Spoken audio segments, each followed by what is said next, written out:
Kalau kita ngerasa bahwa hidup kita kayaknya lebih nyaman daripada teman kita yang ahli ibadah, jangan kegeeran.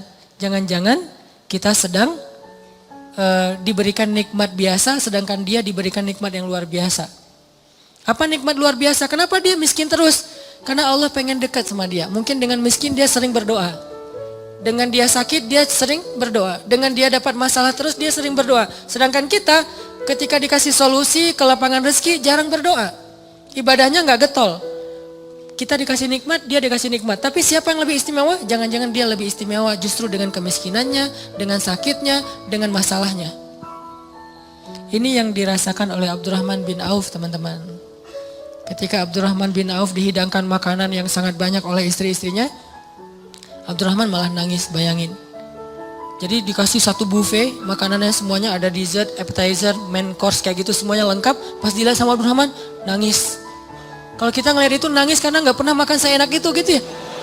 Ini nangis karena aduh kok gini-gini banget ya hidup saya kok nikmat banget sih. Akhirnya istrinya nanya kepada Abdurrahman, "Ma yubki kayak Abdurrahman. Kenapa kamu nangis wahai Abdurrahman bin Auf?" Kata Abdurrahman, "Bagaimana saya tidak nangis? Ada orang yang lebih soleh dari saya, hidupnya susah. Siapa dia? Hamzah dan Mus'ab bin Umair. Sampai keduanya ketika meninggal dalam perang Uhud, saking miskinnya nggak punya kain kafan. Satu-satunya kain kafan mereka selimut kecil yang kalau ditutup kepala kelihatan kaki. Ditutup kaki kelihatan kepala. Saking miskinnya gak punya apa-apa untuk dikafanin. Sedangkan saya yang amalnya sedikit Allah limpahkan nikmat yang sangat banyak. Saya jadi curiga, kata Abdurrahman bin Auf. Curiga apa? Jangan-jangan mereka yang lebih soleh, kesolehan mereka itu dibalas oleh Allah nanti di akhirat. Makanya diirit di dunia. Sedangkan saya gak soleh-soleh amat. Ketidaksolehan saya itu dibalas di dunia. Terus dapat apa nanti saya di akhirat? Nangislah Abdurrahman bin Auf, gak jadi makan. Ini artinya orang kaya tapi gak GR. Kalau yang barusan kita baca di surah Al-Kahfi, orang kaya GR. Allah sayang banget ya sama saya. Nanti kalau saya meninggal pasti dikasih yang lebih banyak lagi. Ini teman-teman. Ternyata ukurannya biar kita gak GR itu adalah siapa yang paling dekat kepada Allah.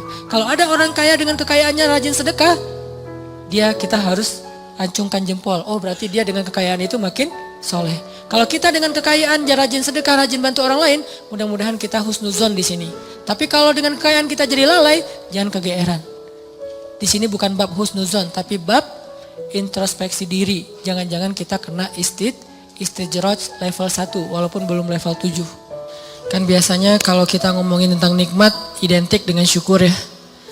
Terus kalau ujian identik dengan sabar. Tapi gak selalu kayak gitu keadaannya. Kadang-kadang nikmat itu bisa bikin kita GR. Ujian bisa bikin kita salah sangka kepada Allah Subhanahu wa taala. Seolah-olah Allah kalau kasih ujian itu kayak gak suka sama kita.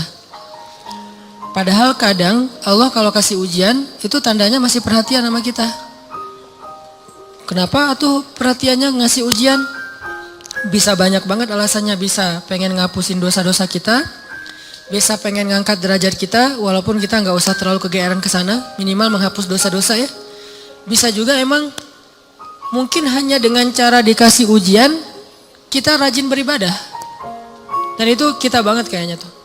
Kalau lagi banyak masalah, tahajudnya rajin. Mendekati ujian nasional, tahajud nggak tinggal selama sebulan. Hari ujian nasional terakhir, malamnya udah nggak tahajud lagi. Kan kita banget nih. Nah orang yang tipenya kayak gini kadang emang cara untuk biar dekat ke Allah emang dikasih ujian. Makanya jangan jadi tipe kayak gitu. Walaupun ada orang lain yang soleh tapi tetap dikasih ujian. Kenapa? Karena Allah Subhanahu wa taala benar-benar pengen lebih dekat sama dia. Makanya Nabi bilang asyadun nas balaan al-anbiya summas sholihin. Orang yang paling banyak diuji sama Allah itu orang para nabi, kemudian orang soleh, kemudian yang mendekati kesolehan dan seterusnya dan seterusnya. Ternyata kadang ketika kita dikasih nikmat, kita tuh jadi kegeeran. Jangan-jangan ternyata nikmat itu bukan sebuah anugerah, justru nikmat itu adalah sebuah istidraj. Gimana kita ngebedain anugerah sama istidraj? Indikatornya sederhana. Seperti apa hubungan kita dengan Allah lewat nikmat itu. Kalau nikmat itu menjauhkan kita dari Allah dan makin nikmat makin jauh, biasa-biasa aja, lempeng dalam urusan agama, berarti nikmat itu adalah istidraj. Kalau nikmat itu bikin kita makin bersyukur, bentuk syukurnya bisa makin dekat ke Allah dalam bentuk ibadah, bisa juga makin banyak manfaatnya ke orang lain dengan berbagi, berarti nikmat itu adalah anugerah. Dua-duanya nikmat, karena dua-duanya dinikmati. Tapi ada anugerah, fadl, ada juga istidraj. Atau kadang-kadang kegeeran kita, kasus yang lain misalnya gini, kayak dalam keluarga ya, dalam keluarga kita berdoa nih, berdoa, ya Allah mudahkanlah rezeki saya, keluarga saya, pasangan saya, kayak gitu-gitu. Atau anak kita sakit, terus kita berdoa, ya Allah sembuhkanlah anak saya. Yang berdoa malam itu bukan cuma kita loh. Orang tua kita berdoa, pasangan kita berdoa. Kadang sampai pembantu juga berdoa. Tiba-tiba Allah kasih kita nikmat lewat doa ini. Misalnya anak sembuh, misalnya kita lulus ujian, misalnya dapat kerjaan. Terus kita tiba-tiba kegeeran. Ya doa saya diijabah banget ya. Di sini nih kegeerannya nih. Apa ini enggak husnuzon Ustaz? Husnuzonnya kalau Allah maha baik ya, mau mengijabah doa orang yang tidak layak diijabah. Ini husnuzon. Kalau kegeeran, ya alhamdulillah saya orangnya layak diijabah doa ya. Doa saya itu cepat banget diijabah, lu baru semalam doa, hari ini udah ijabah. Kalau yang diomongin adalah kitanya, itu kegeeran. Kalau yang diomongin adalah kebesaran Allahnya, itu namanya husnuzon, bagian dari tahadus bin ni'mah. Wa amma bi ni'mati rabbika fahaddis. Yang dibicarain tuh bukan kita, tapi Allahnya.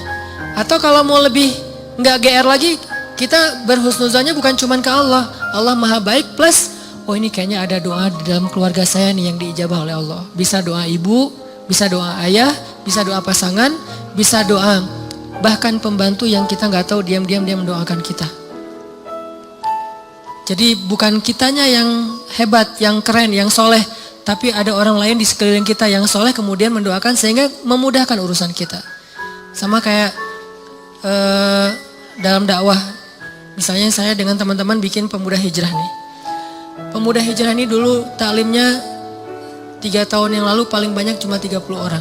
Selama 8 tahun. Tiba-tiba alhamdulillah Allah berikan keberkahan, jadi rame. Kita jadi bareng-bareng sekarang, ada ribuan orang misalnya. Saya selalu mention ke teman-teman, ini pasti ada orang di antara tim kita nih, yang dia itu sama Allah itu dekat banget, yang diam-diam malam dia berdoa, gara-gara doa dialah jadi banyak kemudahan untuk kita. Bukan, mungkin yang doa semua ikut berdoa, saya berdoa, teman-teman semuanya berdoa, cuman jangan kegeeran, ya alhamdulillah ya, saya baru doa kemarin, sekarang udah diijabah. Ini kalau kita kayak gini, ini agak kegeeran. Sesekali wajar. Kalau sering kali, ini gak bagus. Bikin kita jadi ngerasa udah baik, udah soleh. Dan Allah mengatakan, fala tuzakku anfusakum. Jangan kalian menganggap diri kalian udah baik, soleh, suci. Huwa a'lamu bimanittaqo. Allah lebih tahulah siapa yang paling taat. Jadi teman-teman, kadang kayak gitu kegeerannya. Atau ada juga bentuk kegeerannya gini. Dia jomblo. Udah gitu, ngelamar cewek hafizah 30 juz. Dia tuh belum bisa baca Quran, baru hijrah, tapi diberikan istri hafizah 30 juz. Atau sebaliknya, dia cewek baru berhijab banget, diberikan suami hafiz 30 juz. Udah gitu dia kegeeran, wah berarti saya udah pantas buat dia nih. Atau dia pantas buat saya. Enggak, jangan-jangan Allah sengaja ngasih kita pasangan yang soleh banget, karena cuma dia yang bisa menghijrahkan kita dan memperbaiki kita. Kalau dikasih yang tanggung-tanggung ntar lepas lagi nih. Makanya dikasih yang gak tanggung-tanggung. Sekalian aja yang paling soleh, yang paling taat, yang paling berwawasan agama luas, sehingga kita disuruh belajar ke dia. Bisa kayak gitu. Padahal yang datang ke dia itu banyak. Ada yang sama-sama hafiz. Kenapa yang lebih baik dari kita hafiz gak diterima? Karena udah sama-sama soleh. Terus siapa lagi yang perlu diperbaiki kan? Bisa jadi kita justru ketemu dengan orang yang keren, karena Allah pengen memperbaiki kita dengan lewat orang itu. Ini biar kita gak kegeeran. Ustadz, kenapa sih harus gitu-gitu amat? Karena itulah sifat orang yang beriman.